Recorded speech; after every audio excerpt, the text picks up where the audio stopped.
কে বলতেছেন আপনি? Hello, hello, পরিচয় দেন, তারপর কথা বলেন। ডিম খেতে খেতে আমার অবস্থা খারাপ। সবাই মনে করতেছেন মুখ দিয়ে, কিন্তু না, আমি অন্য কিছু দিয়ে খাচ্ছি ডিম। আরে, ডিম তো আরো খাবি, আরো শাস্তি পাবি। আল্লাহ তোকে কখনো ছাড় দেবে না। উপরেও শান্তিতে থাকতে পারবি না, আর নিচেও শান্তিতে থাকতে পারবি না। অভিশাপ আছে আমার। না মানে, কে কে আপনি? আপনাকে তো চিনলাম না। আর আপনার অভিশাপ মানে? আমি আপনার কি করলাম যে আপনি আমাকে অভিশাপ দেবেন? এই, কে আপনি? আপনার কণ্ঠ তো চেনা চেনা লাগতেছে। আমি কে? আমি হচ্ছে রামিসা। আমি স্বপ্নে তোমাকে ফোন করেছি। আমি রেগুলার তোমার স্বপ্নে যাব। তোমাকে আমি দেখাবো জীবনে কষ্ট কাকে বলে, জীবনে কত কি আছে আরো বাকি। দিন যাবে, তোমার জীবন আরো কঠিন হয়ে যাবে। ওরে বাবা রে, ওরে মা রে, ওরে বাবা রে বাবা, গা আমার ঝমঝম করতেছে। এই আমি কি সত্যি স্বপ্ন দেখতেছি, নাকি বাস্তবেই কথা হচ্ছে রমিশা? বেটা, স্বপ্নেই বলতেছি, স্বপ্নেই। দুনিয়ার মধ্যে তো এতক্ষণে প্রমাণ হয়ে যাওয়ার পরও সুষ্ঠু বিচার পাচ্ছি না। তবে আল্লাহকে বিচার দিয়েছি। আপনি আমাকে কখনো নিরাশ করবেন না, করবেও না। দেখো, আমাকে মাফ করে দাও, আমাকে ক্ষমা করে দাও, প্লিজ। দয়া করো, দয়া করো, আমার উপর মায়া করো। দয়া করো, আমার এমন কোনো কিছু করো না যেটার জন্য আমাকে পস্তাতে হয়। আরে বেটা, শাস্তি সবে মাত্র শুরু হয়ে গেছে। এই শাস্তির কুল কিনারা থাকবে না।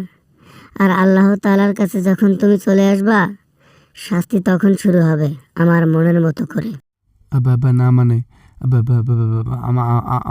আমি আমি আসলে বুঝতে পারিনি, আমি আসলে কিচ্ছু বুঝতে পারিনি, যার কারণে আমি এমন একটা কাজ হুট করে করে বসেছি।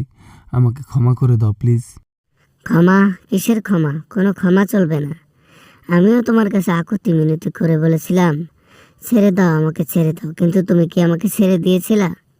তুমি তো আমাকে ছাড়ো নাই, তাহলে কেন আমি তোমাকে মাফ করব? দেখো, আমি নিজের মধ্যে কখনো ছিলাম না।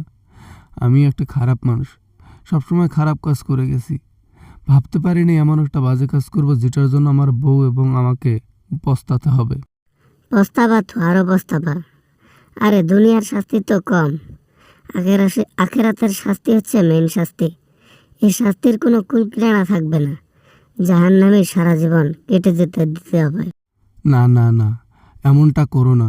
আমার ভয় করে, আমার ভয় লাগে। স্বপ্নে এসে আমাকে এরকম ভয় দেখাইও না। আমার গা ঝমঝম করে উঠতেছে।